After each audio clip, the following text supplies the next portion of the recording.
کہ میں اپنی بیوی کا پردہ جس سے رکھوانا چاہوں، جس سے اتارنا چاہوں، یہ میرا اختیار نہیں ہے، میرے رب کا اختیار ہے۔ ہاں میں وہ اختیار سنا سکتا ہوں، بتا سکتا ہوں، اظہار کر کے دکھا سکتا ہوں، میرا اختیار نہیں ہے کہ اس سے پردہ کراؤں گا، اس سے نہیں۔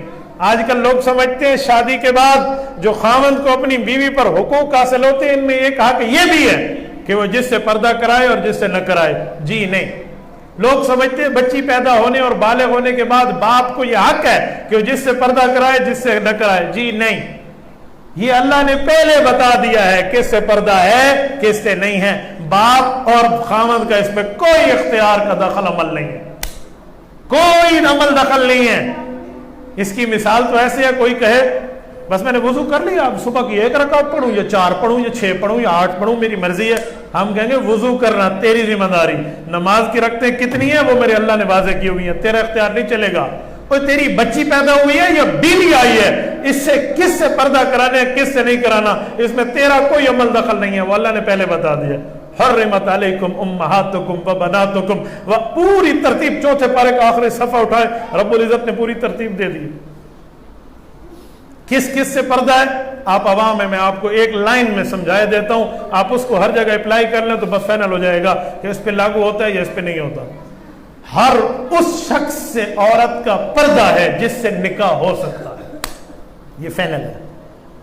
ہر اس شخص سے خاتون کا پردہ ہے جس سے نکاح ہو سکتا ہے۔ یہ اختیار اللہ پاک نے اپنے ہاتھ میں رکھا ہے، خاوند اور باپ کو نہیں دیا، بھائی اور ماں کو نہیں دیا، یہ اپنے پاس ہے۔ ہم لوگ عجیب ہیں۔ ایک جگہ ایک بات ہوئی اور خاوند بیوی کی لڑائی ہوئی اور اس کے سسر اور اس کی سمدھی تک بات گئی تو مسئلہ میرے پاس آیا اور میں نے پوچھا جی بات کیا ہے؟ یہ ہماری بیٹی اس کے ساتھ بیاہ ہوئی ہے اور یہ ہماری بیٹی کو اس کے کزنوں کے ساتھ نہیں ملنے دیتا۔ میں نے خاوند سے پوچھا جی کیوں؟ اس نے کہا جی اس لیے نہیں ملنے دیتا، میری بیوی ہے، میرا اختیار ہے، میں جس سے ملاؤں یا جس سے نہیں ملاؤں۔ میں نے کہا تم دونوں غلط ہو۔ کہتے وہ کیوں؟ میں نے کہا جو کہہ رہا ہے نہیں ملانے دیتا وہ میرے پاس شکایت لایا ہے سسر بن کے، یہ بھی غلط ہے، اور جو خاوند کہہ رہا ہے جس سے ملاؤں جس سے نہ ملاؤں، یہ جملہ بھی غلط ہے۔ اور کزن سے تو ویسے ہی پردہ ہے، کزن سے تو نکاح ہو سکتا ہے، وہ تو ویسے ہی پردہ ہے، خاوند کے اختیار نہیں ہے۔ خاوند کی غلطی یہ ہے کہ اس نے بات تو ٹھیک کری ہے لیکن منسوب اپنی طرف کر دی ہے، وہ کہتا نہیں اللہ کو حکم ہے، اور والد تو ویسے ہی غلط ہے جو کہتا ہے کیوں نہیں ملنے دیتا۔ یاد رکھو میں ایک جملہ اس سے بڑھ کے کہہ رہا ہوں، بہت سے لوگ اس بات کو بعض اوقات ہضم بھی نہیں کر پاتے۔ ہمارے فقہا نے یہ مسئلہ لکھا ہے فقہ کی کتب میں کہ ہر اس عورت کا اس عورت سے پردہ ہے جو عورت فاحشہ ہو اور جو عورت شریف ہو۔ فاحشہ عورت، جسم فروش عورت، اگر وہ اس معاشرے میں آئے جس معاشرے میں خاتون خانہ ہے، خاتون خانہ گھر رہنے والی عورت ہے، اہل خانہ ہے، شریف گھر میں بیٹھنے والی باپردہ بیوی کا، باپردہ ماں اور بہن اور بیٹی کا اس فاحشہ عورت سے پردہ ہے جو مردوں کو منہ لگاتی ہے۔ اسلام تو اس حد تک بات کرتا ہے، اس میں کوئی مرد اور کوئی عورت کا کوئی عمل دخل نہیں ہے، یہ اللہ نے پہلے فیصلہ فرما دیا۔ آپ کے گھر میں کوئی بچہ کس عمر تک آ سکتا ہے، اس میں بالغ نابالغ ہونے کو کیا آپ چیک کرتے پھریں گے؟ ہمارے پاس کون سا تھرمامیٹر ہے؟ وہ بچہ کہتے میں نابالغ ہوں، وہ بچہ کہتے میں بالغ ہوں، میں اس کا ماں باپ تو نہیں ہوں کہ میں نے اس کو دیکھا ہوا ہے غسل کرتا ہے یا نہیں کرتا، ہمیں کیا پتہ ہے؟ اسلام نے بہت آسان اصول دیا ہے، صحیح بخاری میں ہے، اس وقت اس بچے کا گھر میں پردہ کرا دیں جب اس کو عورت اور مرد کے معاملات میں انٹرفیئر سمجھ آنے لگے، جب انٹرسٹ اسے سمجھ آنے لگے نا بھئی یہ شادی ہوتی ہے، یہ مرد ہوتا ہے، یہ عورت ہوتے ہے، بیوی ہے، اتنی سمجھ بوجھ آ جائے نا تو اس کا پردہ کرا دیا جائے۔ ایسے بچوں کو اللہ کے رسول اپنے گھر میں بھی نہیں بھیجتے تھے۔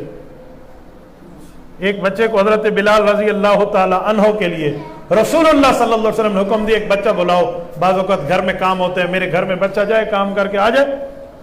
حضرت بلال ایک محنث کو لائے، شیمیل، جس کی کوئی مردانگی نہیں ہے، تھا بچہ، اسے بلایا گیا۔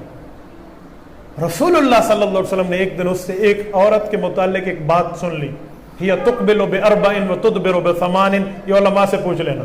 یہ جملہ رسول اللہ صلی اللہ علیہ وسلم کے کان مبارک میں گیا نا، جس میں انٹرفیئر سے کچھ سمجھ آ رہا تھا کہ یہ اب عورت مرد کے معاملات میں سمجھ بوجھ رکھتا ہے، تو اللہ کے رسول صلی اللہ علیہ وسلم نے فرمایا بلال آج کے بعد یہ گھر نہیں جائے گا، اس کا پردہ ہو گیا۔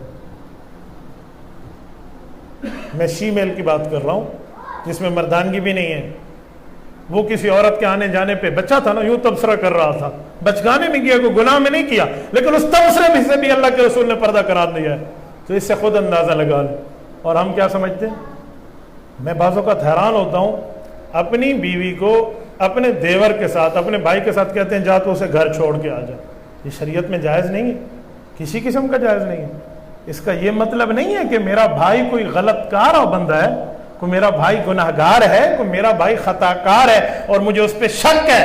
جی نہیں، قرآن کریم نے کہہ دیا جس سے نکاح ہو سکتا ہے اس سے پردہ ہے. میں ایک جملہ کہوں، آپ کہیں گے پتہ نہیں کیا کہہ رہا ہے، یہ اللہ کا قرآن میرے سامنے ہے. میں نے کبھی اپنی چچی کی شکل نہیں دیکھی، کبھی اپنی ممانی کی شکل نہیں دیکھی. میں نے چچی اور ممانی سے پردہ کیا ہے، کیونکہ اسلام میں چچی اور ممانی سے پردہ ہے. چاچا دنیا سے اڑ جائے چچی سے نکاح ہو سکتا ہے، ماما دنیا سے اڑ جائے مامی سے نکاح ہو سکتا ہے. آپ مجھے بتائیں، فائنل بات تو اسلام نے پردے اس حد تک بتائے ہیں. بھائیوں نے مجھے کہا نا پردے کی بات کرنا، میں دل میں ہنسا. میں نے کہا جب میں پردے کی بات کروں گا تو پھر یہ کہیں گے سختیاں سنا رہا ہے، لیکن کہا مجھے آپ نہیں ہے. جب آپ نے کہا تو مسئلہ تو میں نے پورا سنانا ہے، کوئی ادھورا تو نہیں سنانا. میرے دوستو، پردے کا اسلام میں بہت بڑا اثر ہے. نظر شیطان کے ظاہر بجھے ہوئے تیروں میں ایک تیر ہے. جہاں نظر جاتی ہے وہاں دل جاتا ہے، جہاں دل جاتا ہے وہاں حالات پتہ چلتے ہیں، جہاں حالات پتہ چلے وہاں معاملات پتہ چلتے ہیں، اور جہاں معاملات آ جائے نا پھر وہاں سے معاشرت گھٹنا شروع ہو جاتی ہے. اسی لیے اپنی آنکھ کو قابو رکھیں. اور لوگ کیا سمجھتے ہیں، اگر بھائی کے اوپر کوئی شک نہیں ہے نا، خیر ہے اپنے سسرال میں بیوی کو وہاں بھیج دو، شک کی بات نہیں ہے بھائی. شیخ عبد القادر جیلانی رحمۃ اللہ علیہ جیسا ایمان والا بھی تو پردہ کرتا تھا نا. حضرت ابو بکر، حضرت عمر، عثمان، حضرت علی المرتضیٰ رضی اللہ عنہ بھی پردہ کرتے تھے نا عورتوں سے. اس کا کیا معنی ہے؟ ان کے ایمان میں کوئی کمی تھی؟ علماء لکھتے ہیں یہ جو پڑھنا پڑھانا ہے نا، یہ تنہائی میں جو مرد جو عورت کو پڑھانے بیٹھتا ہے، جی اس کا ماسٹر ہے، اس کا استاد ہے، اس کا ٹویٹر ہے، اس کو پڑھا رہا ہے، یہ بات بھی غلط ہے. کہا رابعہ بصریہ جیسی اسٹوڈنٹ ہو اور حسن بصری جیسا ٹیچر ہو، اور جو پڑھ رہے ہوں وہ اللہ کی کتاب ہو، اور جس جگہ پڑھ رہے ہوں وہ بیت اللہ ہو، پھر بھی جائز نہیں ہے. کتاب اللہ پڑھ رہا ہو، بیت اللہ میں بیٹھا ہو، ولی اللہ پڑھا رہا ہو اور ولیہ پڑھ رہی ہو کا پھر بھی جائز نہیں ہے. باقی معاملے تو اپنی جگہ. تو میرے دوستو اسی لیے پردے کا اہتمام ہونا چاہیے 100%. آج کل لوگ سمجھتے ہیں کہ پردے کی وجہ سے گھر میں دیواریں آ جائیں گی. یہ بھی میں حل کرتا جاؤں. مثلاً کسی بچے نے شادی کی ہے تو اس نے کہا جی میں تو شرعی پردہ کروں گا، یا عورت نے کہا کہ شرعی پردہ کرے گی. تو آج کل کیا کہتے ہیں، انہاں تو رولے پا رہتے ہیں گارج، ان کی وجہ سے کندیاں آ گئی ہیں صاحب، دیواریں آ گئی ہیں. ہمارے گھر میں کوئی دیوار نہیں آتی. میں آپ کو پردے کی ترتیب سمجھا دیتا ہوں. اگر گھر بڑا ہے تو آپ علیحدہ کر لیں، علیحدہ نہیں کر سکتے جوائنٹ فیملی سسٹم ہے تو پردہ وہاں بھی ہو سکتا ہے. بہو کا، بھابھی کا اپنے دیور سے پردہ کیا ہے، دوپٹہ بڑا رکھے، علیحدگی میں اپنے دیور سے بیٹھ کے گپ شپ نہ لگائے. وہ آیا ہے، یہ ادھر گئی ہے، یہ ادھر گیا، ایک دوسرے کے سامنے سے گزر گئے ہیں، اس نے چادر یا اپنی وہ دوپٹے روبٹے کو منہ پر کیا ہوا ہے چھوٹا موٹا، تو ٹھیک ہو گیا. علیحدگی میں نہ بیٹھے ان سے. آپ کا جوائنٹ فیملی سسٹم بھی چلے گا اور آپ کا پردہ بھی چلے گا. جتنی آپ کے پاس طاقت ہے اتنا ہی ہوگا نا. آپ نے جوائنٹ فیملی میں رہنا ہے، آپ نے جوائنٹ فیملی سسٹم کو توڑنا نہیں ہے، تو پردے کا اہتمام کر کے رہے. تو میرے دوستو اس طرح رہا جا سکتا ہے. خامد کا بھانجا، خامد کا بھتیجا، یہ اس کی بیوی کے لیے غیر محرم ہے، نامحرم ہے، اس سے اس کا پردہ ہے. میری شادی ہوئی تو میری ایک بڑی ہمشیرہ، میری باجی مجھے کہنے لگی کہ مامی کو دیکھنے کے لیے میرے بیٹے کب جائیں گے. وہ میری بہن الحمدللہ زندہ سلامت ہے، میری ان سے اچھی بھلی قرآن کریم کی تفسیر پہ گپ شپ ہوتی ہے. وہ ہم سے بڑی ہیں اور میرے ابو سے انہوں نے قرآن کریم کی تفسیر پہلے پڑھی ہے. تو میں نے اپنی بہن کو کہا کہ مجھے ایک آیت کا مطلب سمجھا دو پھر جا کر ملا دینا. اس نے واقعی سمجھا کہ کوئی آیت پوچھتا ہے. تو میں نے یہ حرمت علیکم، اس میں لفظ ہے وبنات الاخ، وبنات الاخ، وبنات الاخت، پوری ترتیب ہے. میں نے یہ لاتے لاتے جہاں بھانجے کا ذکر تھا نا، میں نے کہا اس لفظ کا ترجمہ کیا ہے. اس کو سمجھ آ گیا کہ کہنا کیا چاہتا ہے. کہ اس کا معنی ہے مومانی سے بھانجے کا پردہ ہے. میں نے کہا آپ بھیجو گی؟ تو مجھے مذاق میں کہنے لگی نہ، یہ آیت میرے واسطے لگتی ہے، یہ آیت میرے لیے اتری ہے. میں نے کہا اگر تم مسلمان ہے تو تیرے لیے اتری ہے، تیرا فتویٰ بہت سخت ہوتا ہے. میں نے کہا فتویٰ میرا تھوڑی ہے، یہ اللہ کا ہے. ہماری تو کوئی لڑائیاں نہیں ہوئی، ہماری تو کوئی معاملات خراب نہیں ہوئے، کیوں؟ دین کی وجہ سے۔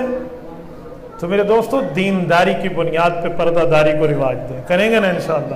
میری باتوں پہ ناراض نہ ہونا، ناراض ہونا ہے تو ان مسائل پہ ہونا جو لکھے ہوئے میں نے تو پڑھ کے سنائے ہیں، بتائے ہیں، سمجھائے ہیں، میں نے کوئی مسئلے بنائے نہیں ہیں۔